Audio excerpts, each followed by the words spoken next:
On va commencer par une petite présentation de nos invités. Bien, bonjour, moi c'est John Engel, je suis le producteur du film.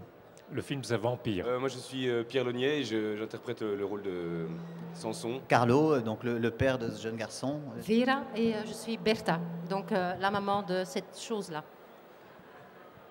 Je suis Baptiste et je suis le voisin bienvenu. Thelma et je suis la voisine, Elisabeth. Est-ce que c'est une chose positive que le film va attirer des comparaisons avec C'est arrivé près de chez vous? Ou est-ce que ça t'embête un peu parce que c'est un film qui est assez original aussi? Non, mais moi je pense que l'allusion, la référence est inévitable, comme tu l'as dit. Mais elle n'est en rien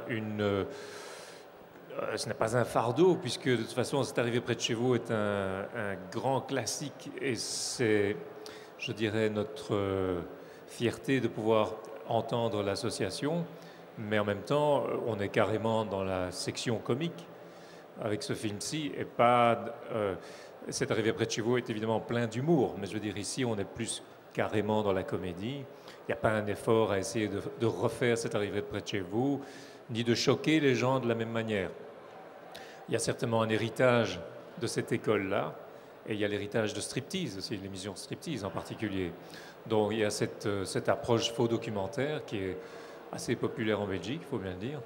Et Vincent Lano, le réalisateur, qui, je dois préciser, ne peut pas être parmi nous puisqu'il est calé à Montréal, mais je pense qu'il serait heureux de la comparaison, mais qu'ici on est parti vers quelque chose d'autre.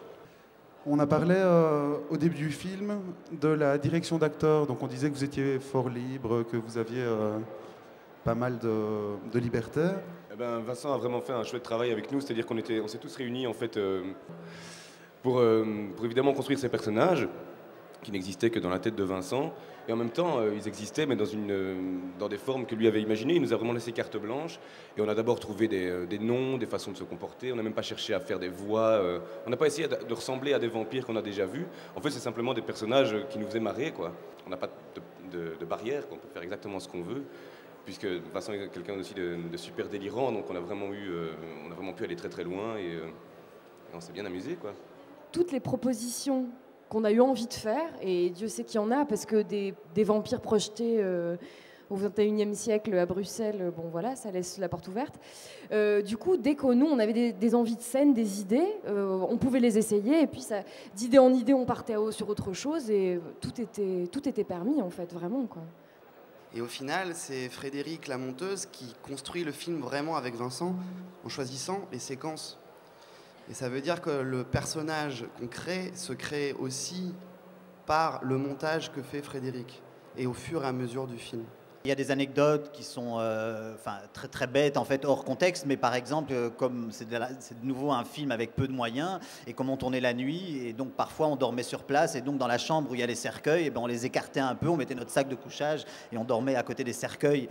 Et donc c'est un peu une réminiscence, on pourrait dire, de la nostalgie des groupements de jeunes quand on est un peu plus jeune, donc moins de cheveux gris, mais d'avoir une ambiance comme ça très festive, où il n'y a pas une forme de côté corporatiste, où les cellules des métiers du cinéma seraient séparées, où on est tous là en train de faire un film comme une espèce de groupuscule qui vit de la nuit au matin, pour ne pas dire du matin au soir, ensemble. Et donc forcément, il y a énormément de fou rire. La scène où le médecin canadien traite la fille de salope, c'est super dur de pas rire. 1, 2, 3 lunes, enfin des espèces de côté très loufoque comme ça, c'est évidemment très très difficile de pas se marrer. Quand on fait des plans séquences beaucoup plus longs que des choses morcelées, c'est très agréable pour un comédien en fait de pouvoir expérimenter, creuser, d'avoir la sensation aussi qu'il puisse gérer quelque chose qui dure plus longtemps que 35 secondes et d'avoir un peu cette manière de pouvoir faire en sorte que son personnage lui-même ait sa propre identité et qu'il développe lui-même ses idées au travers de ce que Vincent nous donnait comme situation.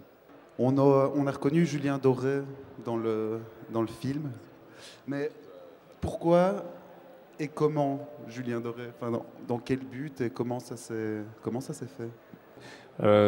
Écoute, en fait, Julien Doré avait, il faut le savoir, quand on a tourné le film, il n'avait pas encore été dans aucun film. Donc, il n'avait jamais été à l'écran. Et par contre, étant la star pop qu'il est toujours et qu'il était à ce moment-là, Il avait déclaré dans 2 interviews à la presse que parmi ses 3 réalisateurs favoris de cinéma, il y avait Vincent Lano, parce qu'un de ses films cultes, c'est Strass. Et donc Vincent avait entendu ça, ou avait lu ça, et il m'en a parlé, et puis on s'est dit, mais au fond, pourquoi pas tenter le coup? On peut toujours contacter Julien et voir si éventuellement il jouerait pas un rôle, un petit caméo dans le film. Et par personne interposée, on a contacté Julien, qui a été enthousiaste, et en fait a contacté Vincent directement tout de suite, en disant avec grand plaisir, et quand dois-je être là, et où, et en avant la musique. C'est un film avec assez de métaphores. Alors, les métaphores, c'est quoi dans le film, selon vous? On veut dire quoi avec l'histoire?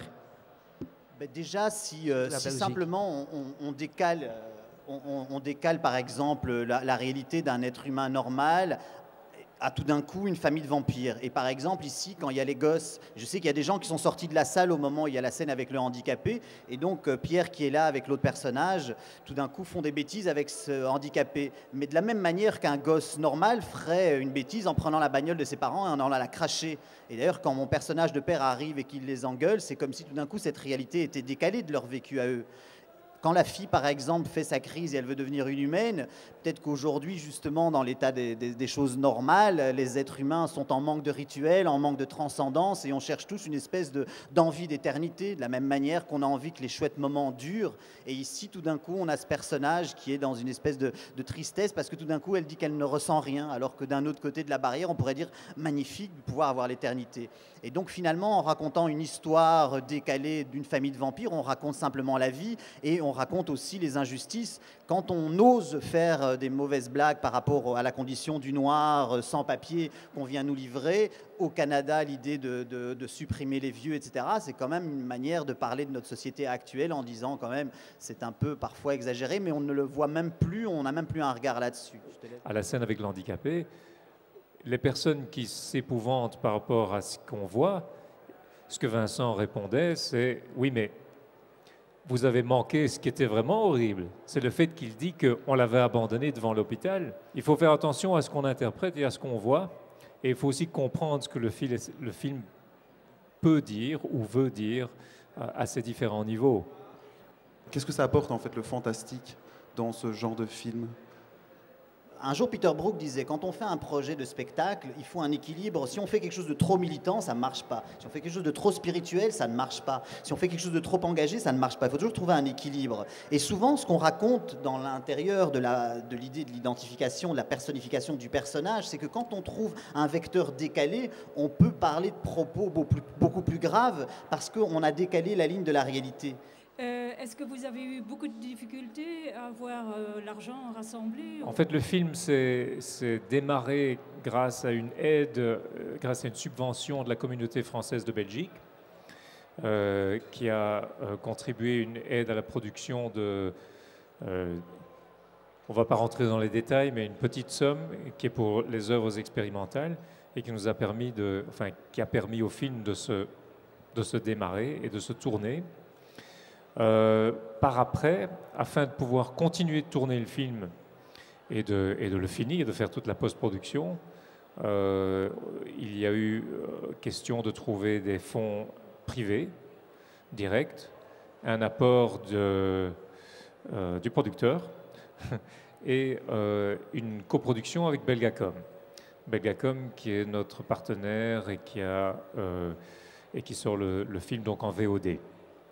Et donc le film s'est fait avec extrêmement peu de moyens et comme Carlo l'évoquait, toutes les personnes ici ont travaillé et donné leur talent pour, on peut le dire, rien, et avec une participation chacun dans un espoir de recette du film. Alors achetez tous le DVD parce que les comédiens doivent manger aussi. Vous voyez, ils sont tous en train de crever.